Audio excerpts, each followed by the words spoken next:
So we're out here at Brazos Bend State Park, and it is more crowded now than I've ever seen it before. If you look at this line of cars, everybody is driving past the main ticket kiosk right here, paying a small fee for admission to get into the park to see wildlife. And looks like we've got people coming from as far as New York to visit Brazos Bend State Park. And hopefully, once we get inside the park, we'll see exactly what everyone else is here to look at, because although there's a wide array of wildlife, there's one animal in particular that people come out here to visit, and that's what we're looking for.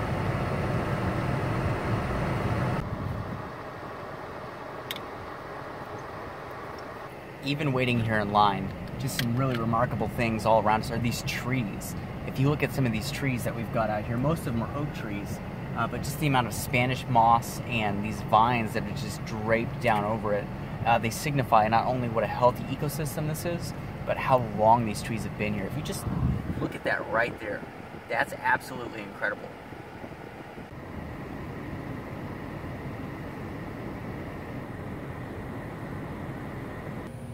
So we're going to pay now the admission fee to get into the park inside this main office right here.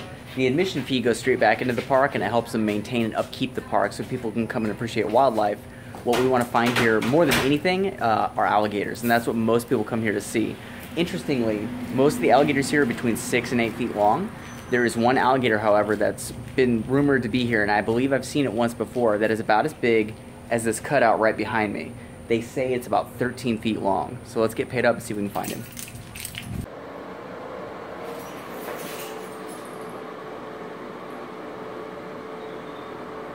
Well, that's good to know.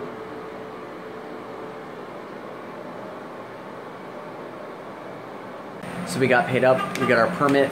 Coming outside, I noticed something interesting that more places should do. Look at this. Here are the water fountains. And look down below. That's fantastic. Just really cool to see all types of wildlife, whether it's domesticated or otherwise, being taken care of here.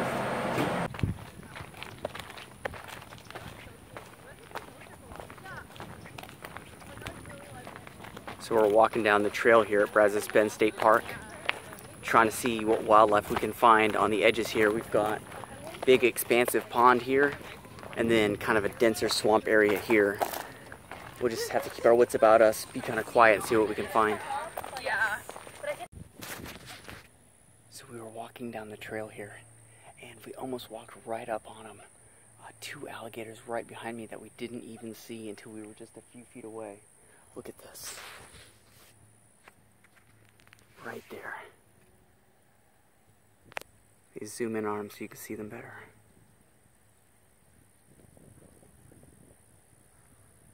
Oh, he's moving.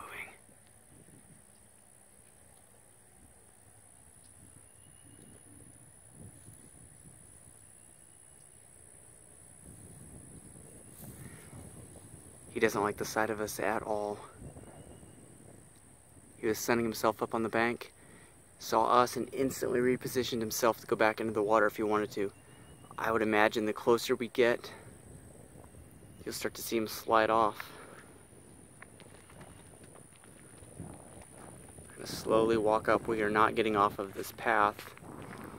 Obviously, we want to respect the rules of the Brazos Bend State Park. But even more than that, you know, this alligator looks to be about 6 feet long.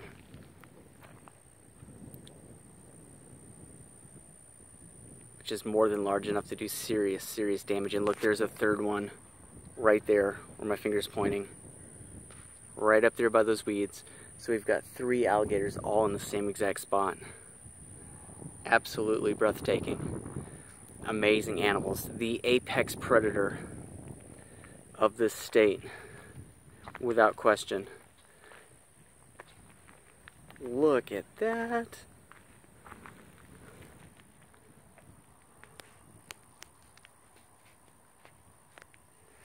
You can see how close they're letting me get. I'm not going any closer than this.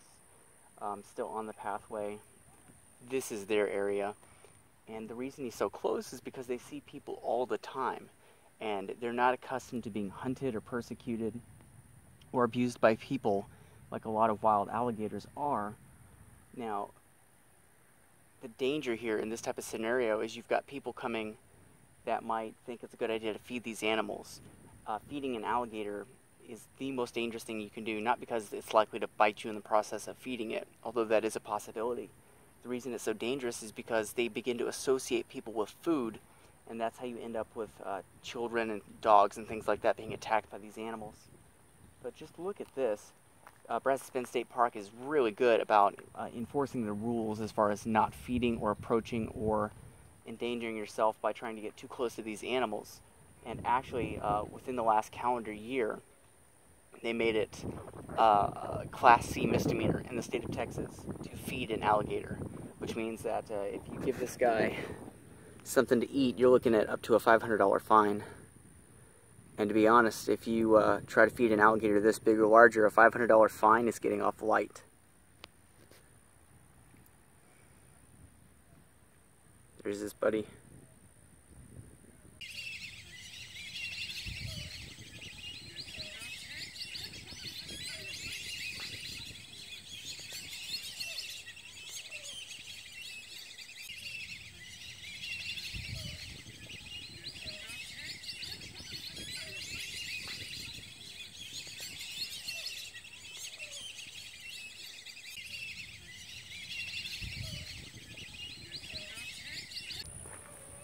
There's another one right behind me. This is the 8th one we've seen so far. Just on the short walk from where we are now to the end of that pathway down there. They're just all over the place. When you protect an animal and you keep people from bothering it, this is the result. They get really big and they're all over the place.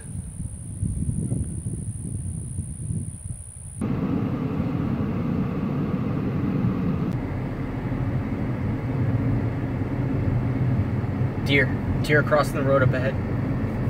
Right in front of us. Look at that, look at that, look at that. Look right here. Oh my gosh.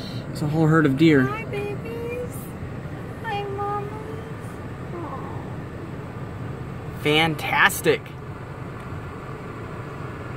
There they go.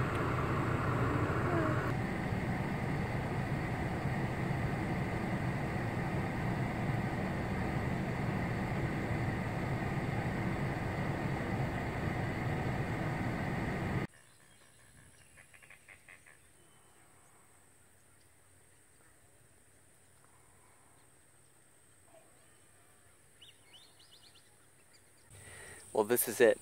This is the pond where a couple of years ago I was fortunate enough to see an alligator that was probably close to 13 feet in length. And unless you're just exceedingly lucky, that's probably the largest alligator you're ever going to see. In fact, 13 feet is pushing it. So I'm in this pond here, but unfortunately we don't see anything today. It's a really pretty day, and I saw him further down towards the end where you see those people fishing back there. But unfortunately, just nothing doing here, but it is very beautiful. There's a couple of other birds that we've seen so far. Some cormorants in the trees. A couple of black-bellied tree ducks came flying by with their signature whistles. We've got a great white egret in the tree over here, and a couple of fish have hit the surface of the water. And I don't believe that they're gar. I think that it's some type of small crappie, or maybe even a small bass, like a smallmouth bass or something like that, taking insects off the top of the water. But really just, it's a beautiful ecosystem. That alligator, I know it's been seen since then. The Parks Department itself has actually put out reports online of that alligator's presence, you know, just kind of showing off its natural beauty to people who would come and see it at the park. But today it is doing its best to hide, and when alligators do their best to hide, you don't see them.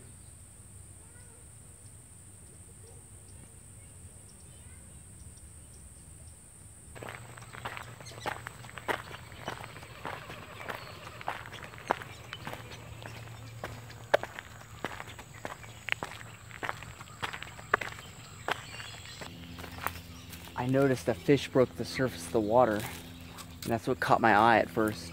But there's a much more interesting detail in the trees. And if you look at these trees, about halfway up, they change colors. So you've got this dark, matted brown, and then you've got this kind of mossy green. And you'll notice straight across all the way, there's a dividing line. And what that dividing line is, that's the high water mark from when the Brazos flooded last year. Every single thing you see right here would have been underwater. All of this would have been flooded. We'd be over our heads in water right now. And the ecosystem has kind of recovered. It's gone back down, the water's receded, but you know, go back a year ago and you'd be swimming out here. Absolutely incredible. It's just absolutely incredible. It's amazing. Look at that, all the way down. All the way down.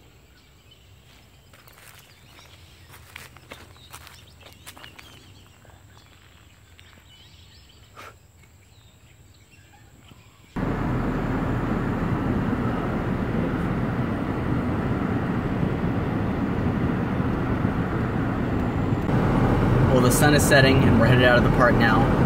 We didn't find the giant alligator, the 13-footer that I had talked about earlier. But then again, you know, you have to be super lucky to ever see an alligator like that. So maybe once is all I'm gonna get. We did find a lot of alligators though, and most of them were between 6 and 8 feet long, which is pretty big for a heavily populated area. And it just goes to show what these national and state parks do for wildlife. When you have an area of land that is protected and preserved and set aside specifically to let wild animals thrive, that's exactly what happens.